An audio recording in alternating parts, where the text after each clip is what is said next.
Buenas tardes, buenos días, buenas noches. Jóvenes, corresponde en el día de hoy hablar del tema de responsabilidad de los accionistas y responsabilidad de la sociedad. Estamos hablando de la responsabilidad corporativa y la responsabilidad individual de las personas naturales.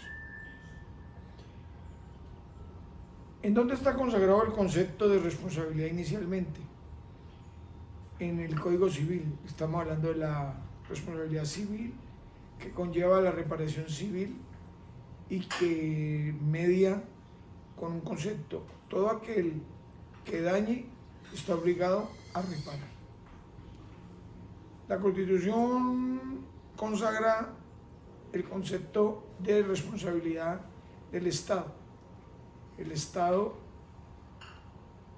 aún para el daño antijurídico, termina siendo responsable de los daños de la sociedad en las categorías que la misma Constitución consagra. Sobre el concepto de responsabilidad, ¿qué es responder? Responder es reparar en el derecho. En el comportamiento normal de los ciudadanos, responder es cumplir. Pues no. En el derecho sale a responder el que incumplió.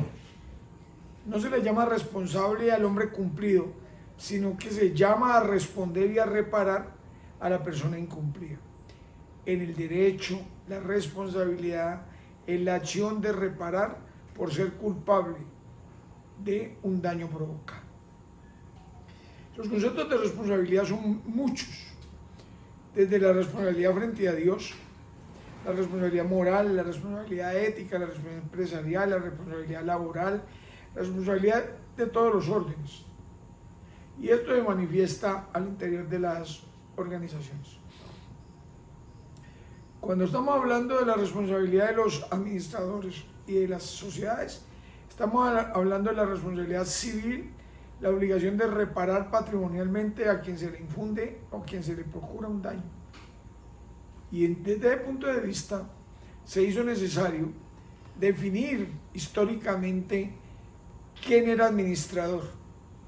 Y la ley 222 del año 95, sus artículos 22, 23 y 24, definió claramente quiénes son administradores. ¿Cuál es la responsabilidad de los administradores? Que deben obrar con buena fe, diligencia y cuidado. Y la ley 222 definió algo muy claro: debe comportarse los accionistas como un buen hombre de negocios. Ahí queda sintetizado el tema. Y el artículo 24-25 desarrolla toda la teoría de la acción social de responsabilidad. Desde ese punto de vista hay que tener claro que dependiendo de la sociedad se responde de una u otra manera. En las sociedades de capital, incluida la limitada, porque para efectos del tema es de capital, se responde hasta la concurrencia del aporte. En el caso de la colectiva se responde de manera solidaria y limitada, y por eso allí lo que importa son las personas, y las personas con su patrimonio respaldan todas las obligaciones de la sociedad. Las sociedades de capital, los accionistas responden hasta la concurrencia del aporte, y con la ley 1258 del año 2008 se colocó para este tipo de sociedad, incluso para impuestos y para lo laboral, que la responsabilidad hasta la concurrencia del aporte.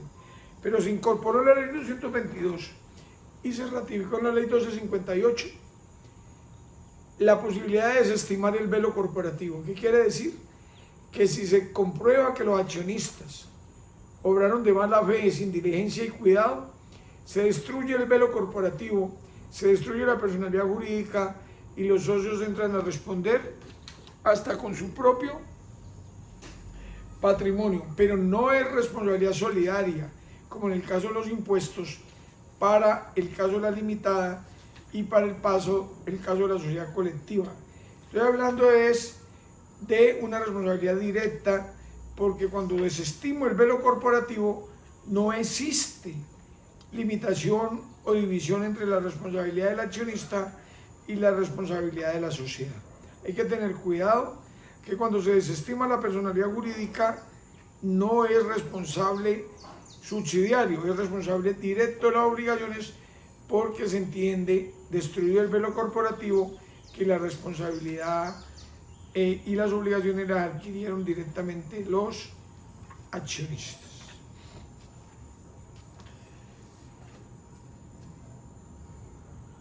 Tengamos en cuenta lo siguiente.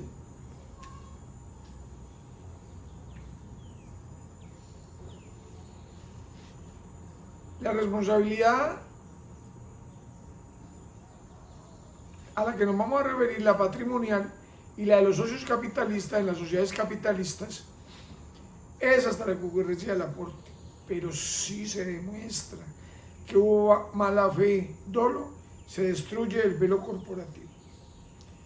El Código de Comercio habla de otros tipos de responsabilidad, cuando se presenta la nulidad, cuando no se lleva a cabo el registro mercantil se habla de inoponibilidad, cuando no se cumplen los requisitos formales se habla de ineficacia, cuando no se cumplen los elementos esenciales se habla de inexistencia, y eso tiene unas consecuencias respecto de la responsabilidad, que en efectos finales terminan respondiendo con su propio patrimonio. Los administradores que no pagan los impuestos por el solo hecho de ser gerentes salen a responder patrimonial y económicamente, pero en la condición de socios subsidiarios y solidarios. Pero la DIAN, por ejemplo, le cobra a la sociedad, y si no paga, le cobra el impuesto, además de la sociedad, al gerente que estuvo en la época pertinente. Es una forma de sancionar y presionar que el gerente haga los pagos, que el reporte de los impuestos a la DIAN, incorporando el pago. La ley 222, la ley 258 perfilaron la responsabilidad hasta la concurrencia del aporte, pero incorporaron la desestimación del velo corporativo en reemplazo de la responsabilidad solidaria, porque en Colombia las sociedades de personas donde se responde solidaria y ilimitadamente no tienen uso, a pesar de que está la colectiva y la limitada, porque la mayoría de las limitadas se convirtieron igualmente a sociedades por acciones simplificadas. Entonces la acción solidaria o la responsabilidad solidaria respecto a los trabajadores quedó restringida y solo basta la concurrencia del aporte. Muy amables.